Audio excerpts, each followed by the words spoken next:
دوسرے جمعے والے دن آپ نے لازمی کرنی ہے دو چیزیں. ایک تو سورہ کہف کی پابندی کرنی ہے جمعے کے دن.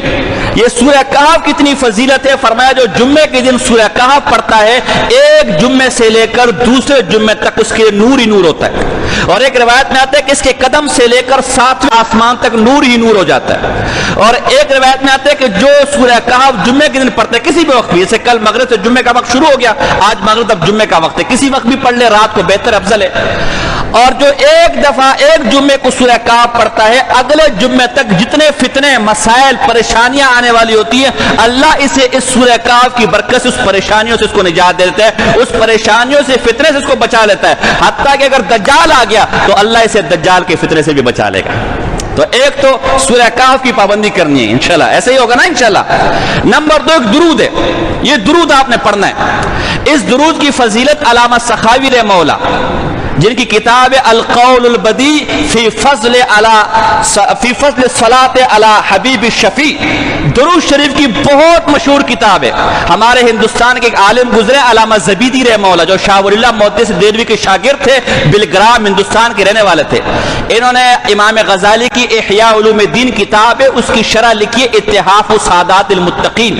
اس کے اندر لکھے کہ درود شریف پر سب سے زبردست جو کتاب ہے وہ یہ علامہ سخاوی کی القول البدی ہے. اور امام ابن حجر اسقلانی فرماتے کہ میرے شاگردوں میں سب سے تکڑا شاگرد, سب سے بہترین شاگرد یہ علامہ سخاوی ہے.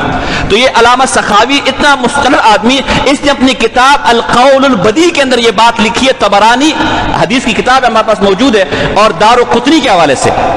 وہ کیا ہے, ایک درود ہے.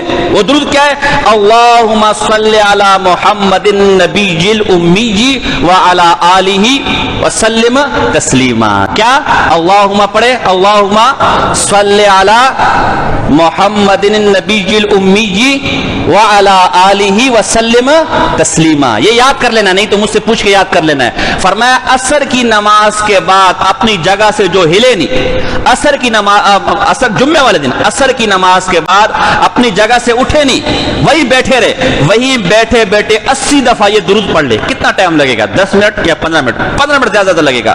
یہ درود پڑھ لے, اللہ اس کے 80 سال کے گناہ بھی معاف کرے گا اور 80 سال کی عبادت کا ثواب اس کے نام اعمال میں لکھ دے گا. کتنی بڑی فضیلت. تو یہ دو کام آپ نے جمعے والے دن کرنے. ایک تو درود تو ویسے بھی آپ نے پڑھنا ہے, اس کی تو ویسے بھی کثرت کرنی ہے. علامہ سخاوی فرماتے ہیں کہ درود کی روزانہ کی تعداد کم سے کم, جس کو علامہ زکریا نے فضائل درود میں بھی لکھا ہے, 300 ہے. کم سے کم دن میں 300 دفعہ پڑھنا ہے. زیادہ تو ہمارے ایک شاگرد تھے, وہ دن میں 5000 دفعہ درود پڑھتے تھے.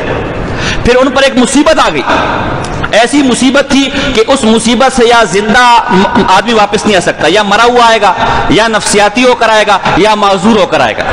وہ شاگرد بغیر کچھ کیے صحیح سلامت واپس آ گیا, کچھ بھی اس کو نہیں ہوا تھا. 3-4 مہینے بعد میں نے کہا یہ جو تو درود پڑھتا ہے نا, یہ اس کی برکات تھی, ورنہ بظاہر اسباب کے درجے میں تیرا زندہ واپس لوٹنا بڑا مشکل ہے. تو ویسے تو ہمارے مشائخ 1.25 لاکھ تک دن میں درود پڑھتے تھے, لیکن ہے کہ زہر ہم لوگ کمزور ہے. کوئی اگر پڑھنا چاہے بڑی برکت والی بات ہے, لیکن کم سے کم 300 دفعہ تو روزانہ اس کا معمول بنانا ہے. اور جمعے والے دن 2 چیزوں کا معمول بنانا ہے, ایک درود شریف ہے اور ایک جو ہے علامت اہل سنت کثرت الصلاۃ علی النبی صلی اللہ علیہ وسلم. یہ اہل سنت کی علامت ہے.